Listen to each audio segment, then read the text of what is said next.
ఆమె ఫ్రెండ్ తన అక్క గురించి అడగగానే ఆలోచనలో పడిపోయింది నందిని. ఆమె కన్నుల ముందు కొన్ని దృశ్యాలు కదలడం మొదలయ్యాయి.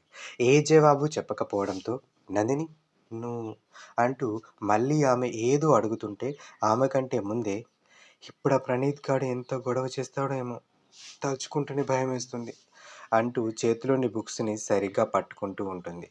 నందిని కావాలని టాపిక్ డైవర్ట్ చేస్తుందని ఆమెకు అర్థమైంది. అందుకే ఆ విషయం వదిలేసి నందినిని కూల్ చేస్తూ, ఎందుకు ఎంత భయపడుతున్నావు? తరుణ్ ఉన్నాడు కదా, అతనితో చెప్పు, అతనే చూసుకుంటాడు అంటూ వాళ్ళు నడవడానికి లేవగానే బస్సు కదలడం ఆగిపోయింది. బస్సు నుండి దిగుతూ చెప్పొచ్చు కానీ చెప్పను. అయినా మా బుద్ధి లేని మెంటల్ పీస్ చేసిన దానికి అతనెందుకు ప్రణీత్‌తో గొడవ పడాలి అంటుంది. అసలేంటి నందిని? తన అక్క చేసిన దానికి తన బాయ్ ఫ్రెండ్ గొడవ పడకూడదనుకుంటుంది కానీ, తన వెంట పడి అల్లరి చేసినందుకే ఆమె అలా చేసిందని మాత్రం ఆలోచించడం లేదు. అదే అనుమానం ఆమె ఫ్రెండ్‌కి రావడంతో మనలా ఉండలేక అడిగేసింది. నందిని ఆ ప్రశ్నకు జవాబిస్తూ, అది నిజమే కావచ్చు. కానీ దాని గురించి నేను చూసుకోగలను. I can take care of myself. I don't need her support అని ఆగిపోయి కొంచెం దూరాన ఆగి ఉన్న ఒక కారుని చూస్తూ, అప్పటికి నేను దాంతో మొత్తుకుంటూనే ఉన్నా, వానితో గొడవ వద్దే అని. ఇక్కడ ఆ రుద్రమదేవి నా మాట వింటే కదా అంటూ ఆ కారు వైపు కదులుతుంది. ఒక్కొక్క అడుగు ముందుకు వేస్తూ, ఇప్పుడు నేను ఒక్కదాన్నే కాదు, నాకంటూ తరుణ్ ఉన్నాడు. ఏదైనా ప్రాబ్లం వస్తే తను చూసుకుంటాడు. ఇప్పటి వరకు ఆ మహాతల్లి చేసింది చాలు. బట్ ఇక మీదట అవసరం లేదు అంటుంది. వెంటనే పక్కనే ఉన్న అమ్మాయి మనసులో ఒకలా అనుకొని బయటికి మాత్రం చాలా మంచిదానిలా, అయినా ఇంకెన్ని రోజులే, జస్ట్ 2 మంత్స్, ఇంకో 2 మంత్స్లో ఫైనల్ ఇయర్ ఫైనల్ ఎగ్జామ్స్, దాని తర్వాత హ్యాపీగా ఇంట్లోనే మళ్ళీ పీజీ చేయడానికి ఎలాగో వెళ్ళిపోతాడు, ప్రణీత్ కూడా ఆ విషయం మర్చిపోతాడు అంటూ ముందుకు చూసిన ఆమెకి కారు నుండి తరుణ్ దిగుతూ కనిపిస్తాడు. వెంటనే మాట మార్చేస్తూ, హే హాయ్ తరుణ్ అంటుంది చిన్నగా నవ్వుతూ. 5.5 అడుగుల ఎత్తున్న Tarun red shirt and blue ప్యాంట్లో చాలా సెక్సీగా కనిపిస్తున్నాడు. ప్రణీత్ తర్వాత ఆ కాలేజీలో ఎక్కువ డబ్బు, పరపతి ఉన్న వ్యక్తి ఎవరైనా ఉన్నారంటే అది కేవలం తరుణ్ మాత్రమే. కానీ తరుణ్ అండ్ ప్రణీత్ వాళ్ళకి బిజినెస్ పరంగా ఉన్న తగాదాల వల్ల వాళ్ళు ఎప్పుడూ మాట్లాడుకోరు. ఇన్ఫ్యాక్ట్ తరుణ్ ప్ర ఇన్ఫ్యాక్ట్ ప్రణీత్ నందినిని టీజ్ చేయడానికి ఒక కారణం తరుణ్ కూడా. ఎందుకంటే తరుణ్ నందినిని లవ్ చేస్తున్న విషయం కాలేజీ మొత్తానికి తెలుసు. ఆమెకి జవాబిస్తూ, హే హాయ్ అని చెప్పి పక్కనే ఉన్న నందిని చేయి పట్టుకుంటూ, హాయ్ స్వీట్ హార్ట్ అని విష్ చేస్తాడు. నందిని పక్కనే ఉన్న తన ఫ్రెండ్ని చూసి సిగ్గుపడుతూ, తరుణ్ ఏంటిది అనగానే అతను ఆమె వైపు చూస్తాడు.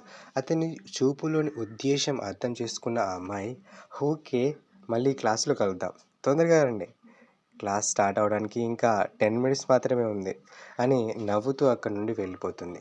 వెళ్తున్న ఆమెను చూస్తూ, ఫైనల్ ఇయర్కి వచ్చిన ఇంకా టీచర్స్ అంటే భయం పోలేదు ఈమెకి అని నవ్వుతాడు. నందిని అతని చెయ్యిని తన చేతిలోకి తీసుకుంటూ, "hmm, final year final year complete అవ్వబోతుంది. సో నెక్స్ట్ ఏంటి అని అడుగుతుంది. అతను ఒక క్షణం కూడా ఆలోచించకుండా ఏముంది, మాస్టర్స్. జస్ట్ ఒక 10 మినిట్స్ ముందు ఒక కాలేజ్ గురించి తెలుసుకున్నా, అటానమస్ అండ్ ఎక్సలెంట్ కాలేజ్. నువ్వు రా, ఇద్దరం అక్కడే జాయిన్ అవుదాం అని టకాటకా అనేస్తాడు. కొంచెం ఉదాసీగా, అంతేనా, జస్ట్ మాస్టర్స్ అంటూ ప్రశ్నార్థకంగా అతని వైపు చూస్తుంది నందిని. తరుణ్ ఆమె దగ్గర నుండి 2 అడుగులు ముందుకు వేసి, యా, ఇంకేం లేదు, I think it is fine, do you think something else అంటాడు మళ్ళీ ఆమె వైపు తిరుగుతూ. నందిని చిన్నగా కన్నెత్తి అతని వైపు చూస్తూ, డోంట్ యూ థింక్.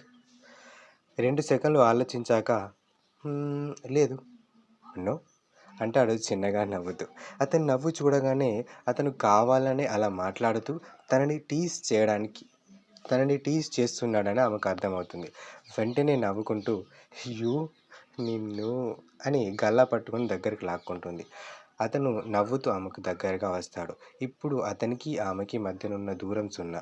ఇద్దరి కన్నులు కలుసుకోవడమే కాదు, తనువులు కూడా రాసుకుంటున్నాయి. మెల్లమెల్లగా ఇద్దరి ముఖాల మధ్య దూరం కూడా సున్నా అవ్వడానికి తొందరపడుతుంది. సున్నా అవుతుంది అనగా కాలేజ్ బెల్ మోగడంతో స్పృహలోకి వచ్చింది నందిని. వెంటనే వెనక్కి జరుగుతూ, హే యూ, నిన్ను అంటుంది వెనక్కి తిరిగి సిగ్గుపడుతూ.